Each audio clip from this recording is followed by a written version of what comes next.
I will edit this and cut anything out if Okay. have to worry about going off anywhere, or if you have a sneeze or anything like that, I can cut that Okay. out. No worries. And are you putting this up on the website, or what are you doing? Yeah, so we'll put this on the social media. Okay, great. Yeah. Now, do you want me to address you as Nola Passmore, or do you want me to address you as Nola Lorraine? You call me Nola Lorraine, people won't get confused, but it's not really a secret. So you can mention that I'm both, but but in terms of the author stuff, you can introduce me as Nola Lorraine. Yeah. All right, wonderful. Okay. Well, welcome back to another Logan Writers Festival interview with one of our fantastic speakers. I'm here today with Nola Lorraine, who has done a beautiful book. Please hold it up for us. I really love that cover. It's so gorgeous. Did you design that cover, or did you have it designed for you? Hi, Rhiannon. Thanks for having me today. My publisher actually did the cover design, but we collaborated a bit, and I felt a bit bad. She'd sent me a number of mock-ups of covers, and only one of them had a girl on it, and I didn't think that she fitted it. So I said, oh, they all look fantastic. I'm really good, but can we have a woman on the cover? Because it sort of fitted the genre. And she said, okay, I'll go back and have another look. And she came back with that. And yeah, we both thought it was just beautiful. And it's kind of continued on the back. Oh, excellent. Very professional. Nice. Yeah, so I'm very pleased that she did a good job of it. So this is my heroine, Maggie. Oh, excellent. So tell me a bit about the genre you're writing in, and tell me a bit about what Scattered is about. Okay, I guess it fits in well, it is historical fiction, but it probably crosses a couple of genres. There's a bit of, there's romance, adventure, a bit of suspense, a bit of mystery, some faith issues. So there's some spiritual stuff in there as well. So it's got a kind of those, I like reading suspense. So there are a few hair-raising moments. So it was set in 1882 in Nova Scotia in Canada. And what prompted the novel was that there was this true event called the British Home Children, whereas like many countries, England from about 1868 through to the 1930s and even beyond, sent a lot of orphans and disadvantaged children to Canada, presumably for a better life. But as often happens in those situations, a lot of the stories didn't turn out so well. And it turned out some of the children weren't actually orphans, that they'd been taken from poor families and so on. So there's still an advocacy group in Canada today still trying to help descendants of those children find relatives. So I came across this issue when my husband and I were in Prince Edward Island in 2012 on holidays, and I just saw a plaque there and hadn't heard of it before, looked it up afterwards. So that was what prompted it. So my heroine, Maggie, is 19, and she's on her way to Nova Scotia to find her young brother and sister who'd been mistakenly sent to Canada while she was working abroad. And then she's shipwrecked on the way and delayed at this place called Sable Island. And it also had its history of being known as the shipwreck capital of the world, because they had hundreds of shipwrecks there. If you draw a line sort of from England across to Canada, you sort of run into Sable Island, and it's very low and it's foggy. All right, my light just decided it wanted to do acrobatics. Okay. And yeah, there were hundreds of shipwrecks. There were so many shipwrecks that they actually built a life-saving station on Sable Island just to help people who got shipwrecked there. This is days, obviously, before, you could ring up and say we're shipwrecked. It sounds a bit like the Bermuda Triangle, doesn't it? So my heroine is shipwrecked there for 6 weeks, and they're also famous for having a colony of wild horses on the island. So Maggie builds a relationship with one of the wild horses, and she eventually gets to Halifax to look for her brother and sister. But there's also a baddie there who's an industrialist, and I can't say too much for spoilers, but he's got his own reasons for stopping her from finding them. So as the story progresses, there's lots of mystery with what's happened to the children, and who can she trust and who can't she trust, and so on, as she deals with some of her own demons on the way. And there's a love interest, and yeah, lots of stuff happens. It sounds like it's jam-packed with everything we love to read. That's fantastic. Thanks. Yeah, they're getting good reviews so far. People seem to be enjoying it, so I'm happy about that. Excellent. What inspired the story? Well, I suppose it was really that incidence of being over in Nova Scotia where I heard about it. But I suppose I've always had interest in that idea of disadvantaged children and that kind of thing. So I'm adopted myself. So when I heard about these orphans being sent from England, it sort of resonated with me, I guess. And there's a few universal themes in there to do with things like just meaning and abandonment and search for family and so on. So that was important to the story. But otherwise, I do like a good mystery and suspense. So I made sure I put some of that in. And it's funny, I don't necessarily see myself as a historical author. I was just drawn to the story. And it just happened to fit in that era. So I've also written short stories that have been contemporary and even a couple of sci-fi stories I've had published. So to me, it's more the story, and there's usually something that just grabs your attention that you think, oh, I've got to explore this story. Yeah. It's like that suddenly that little thread gets caught, and I find that it's nearly maddening because it doesn't leave you alone. It tangles up your mind until you write it. So I think that's right. After we came back from that holiday, I had part of my brain was thinking about the wild horses on Sable Island. The other half was thinking about these British home children. And anyway, ended up coming up with a theme that married the two things together. Oh, that sounds fantastic. It sounds like such a thrilling read. So what are you going to be talking about at the Logan Writers Festival? Well, the topic that I'm looking at is to do with setting and description, but through the eyes of your character.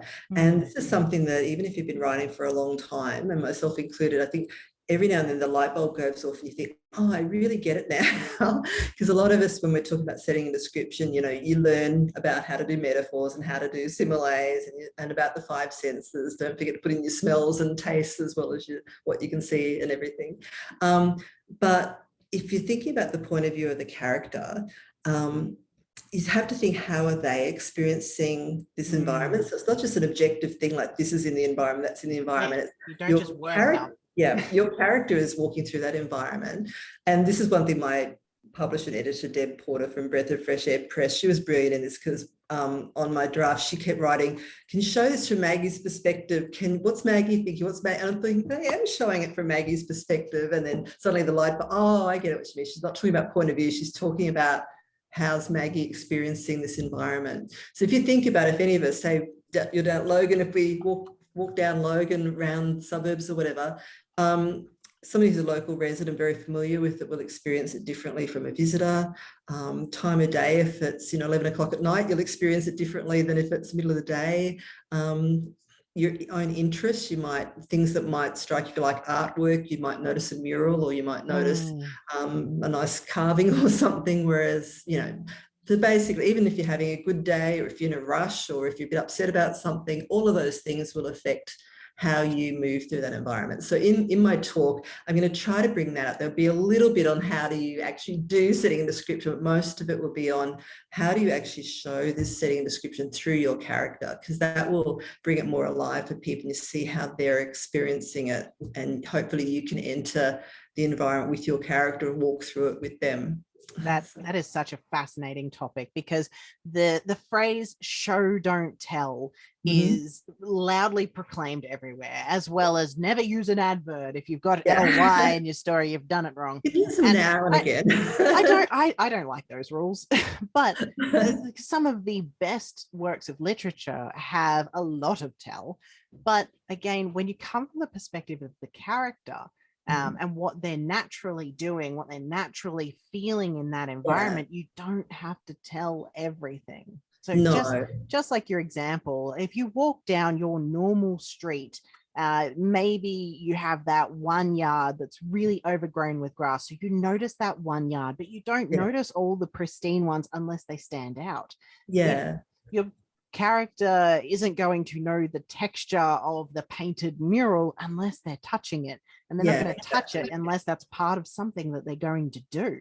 So understanding what your character is doing and what is natural for them is how they experience the world and how you want your reader to experience the world. Yes, I think so. And I do editing as well for people, and that's one of the issues I guess I see in a lot of beginner writers too, is someone's obviously told them, describe the setting. So they'll have somebody walk into their kitchen and they'll suddenly describe everything in the kitchen, that, the cups, but if that's the person who lives in that house, you don't walk into your kitchen and observe every single thing. You go in and get the cup that you want to get, Whereas if you're a visitor in that house, it's different. The visitor might be sitting on a stool looking at the nice cups while the other person's boiling the jug or something. And so they'll have a feeling about those cups. Yeah, it's a matter of thinking, what do you need for that particular situation, and what does the reader need to know? Whereas rather than the cookie cutter, okay, we've walked into a new room, now I'll spend 2 paragraphs describing it. It's what is the character seeing in that room? That's something that I really like about Douglas Adams and Terry Pratchett. That sort of, it's a little bit of a sarcastic sense of humor, but it adds weight to whatever situation they're in. They can have a bit of an exposition dump because each part of the room that the character is in gives that sensation of what the character is feeling. So I have this thing, my partner and I buy a lot of mugs. And whenever we see a cute mug, we buy a new mug. And mugs are a good example. yeah. And no two are the same. No two are the same at all. And I promised him that one day we will have shelves where all the mugs are. But for now, they're cluttered in the cupboard. So telling one of my guests to just go and make themselves a cup of tea or something like that, they'll have a different feeling about all of those cluttered mugs. They'll either see it maybe as, oh, where have they been? Like they've got a lot of adventures in their cupboard as an example from their mugs. Or it's like, did they get all of these from a thrift shop and are they really poor? Or like having a look at just that and how it affects the character's perception of their environment is something that you're right. Everyone do it so well. Everyone's going to be a little bit different. So somebody who's a bit posh might think, oh, they haven't got any matching mugs. Where's their fine china? We sort of think, wow, isn't this interesting? So something simple like that. Yeah, this person who's actually in there getting the mugs out the cupboard is going to have a different experience. So it's nearly like you have to make the mundane a bit magical and color that magic with the character. Yeah, and thinking about what their personality is, and you knowing their backstory and everything about them, like why have they even got that mug? Yes. So and I guess it's knowing when to put description in, when to just forget it. Sometimes we just walk in and grab a mug. Other times it might be important to hold the mug and reflect on that lovely holiday where you bought that mug. So hopefully in that workshop, I'll be giving people giving people some clues as to how they can do that with their work and trying to really see things through the character's eyes. Oh, I love that. That's so good. And it stops an unnecessary exposition dump. It stops them going through biological field notes of the setting that they're in. Yeah, and that's one thing. And just taking the kitchen, because we've been talking kitchens, there might be things in the kitchen you do need your reader to know, but do they need to know them all in that first scene? So if in the novel there are 6 scenes in the kitchen, they bring out a different aspect of the kitchen. Whereas I read one recently of a beginner writer by her own admission, and she wrote well, it was good, but it was like that. We'd walk into the kitchen, there'd be a 2-paragraph description of here's the marble bench tops and there's these hooks and there's these whatever, and I was just saying to her, look, instead of just describing that, can you have them reach up and grab a saucepan off that hook and go and cook something? Or can you have them put their handbag on the marble top? Because just doing that, like you're interacting with the environment rather than just here's 2 paragraphs just describing it, and you don't need to describe it all in that scene. As someone, I write fantasy detective novels, and detectives are often very heightened. They have very heightened observation. But I really prefer, I don't like to just go from head to toe describing what the person's wearing and the clues that are on them. I always like to have them say something about their posture and how the clothes fit on that posture, or to say where their hands are and what they're doing, or how their mouth is moving, and have that as a reflection of what's going on around them. So writing like that can be a bit tricky because you don't want to overburden the reader with too many things, but at the same time, you're like, this is what the character is seeing. Yeah, and you don't, like I said, you don't have to bring it out in each scene. If there's another clue, you can bring it out in another scene. You don't have to describe them from head to toe. Yes, yeah, exactly. And I find that the more you attract your reader's attention to these key points, the more important they are. So Yeah. if you are brain dumping onto the page and you're just giving exposition for everything and you're doing the head to toe and the biological field notes, nothing has weight anymore. So No. pointing out the key piece of clothing that they're wearing Yeah. that actually stands out. You're more likely to remember that later as well. Exactly.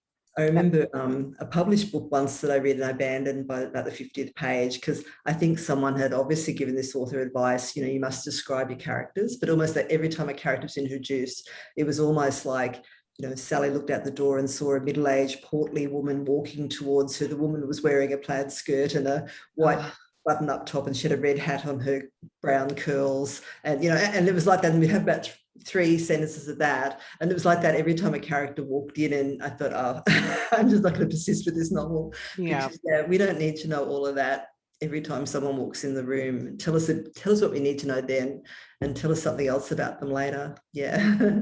Yeah, I feel like it's all right to mention the hair and the body shape, and then allow the reader to fill in the rest. Yeah. So what's salient? You know, of course, you notice something about them. You notice, you know, obviously it's like height and weight and hair color and things like that. But I'm amazed how many people almost always say eye color, even if the person's 100 meters away. So, no, you don't. Even things like that. Like, we don't know their eye color yet. They're too far away. And most people don't pay attention to eye color. No. Different lighting will change eye color.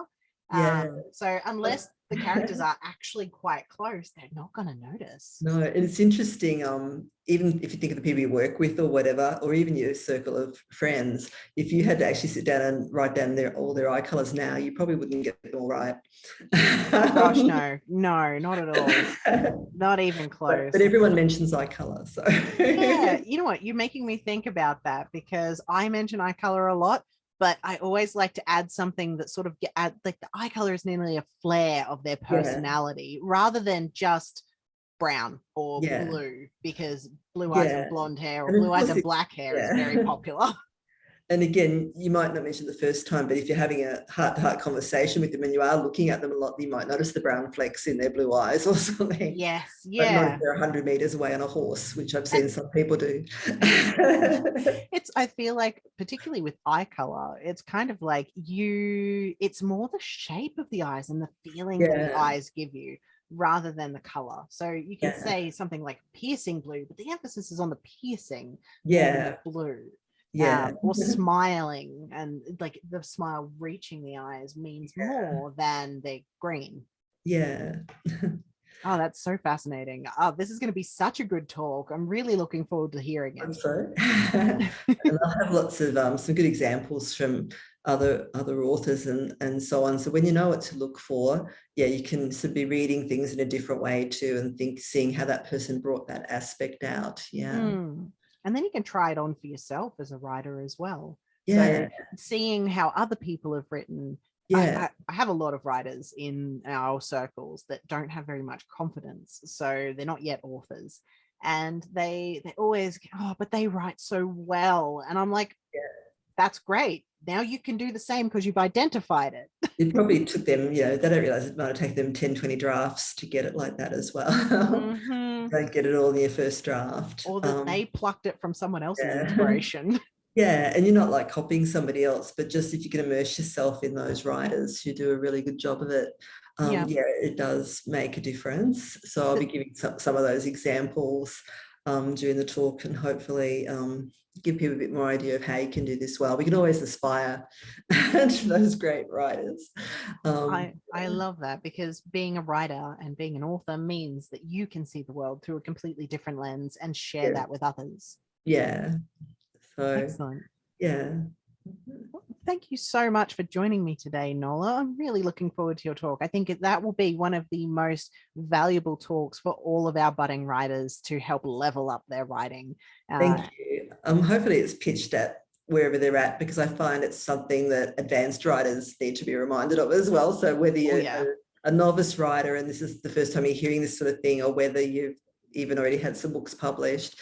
Hopefully there'll be something in it that people can grab, because I find you never stop learning as a writer. You always, some of these lessons you need to kind of really nut them out, and then eventually the light bulb goes on and you think, oh, I really get it now. Yes. Yes. Someone will say it some way and you'll be like, oh, that makes sense. There's a book by a lady called Janet's Harding. It's only a very short, small book, but it's called something like Show Don't Tell and Really Getting It. And I actually bought it and I started reading it. I thought, you know what? She's right. I'm really starting to get it. So that was me with passive voice. When you like, whenever I had a few editors and they're like, I love it, but there's something that just doesn't punch about it, and I know it can be punchy, and I'm like, oh, I don't know. And then finally I realized it was like sneaky passive voice coming into my writing. Yes, we all need, I don't think we ever stop learning. No. And you know what, that's something that we can celebrate as a community. It's something that I love to do, and to reflect on these lessons to show you how far you've come. Yeah, no, it's really good. And I'm looking forward to being there and meeting some of the other writers and hearing. It looks like you've got a very good program, so it'd be good to hear what others say as well. Yeah. I'm so excited to see all the talks. It's going to be absolutely phenomenal, and it's definitely a can't miss event. Okay, it'd be great. Excellent. Well, thank you so much again, and we will see you at the Logan Writers Festival on the 10th and 11th of September. That'll be great. Look forward to it. Wonderful. You have a great day, Nola. Thank you, Rhiannon. Okay, bye. Bye.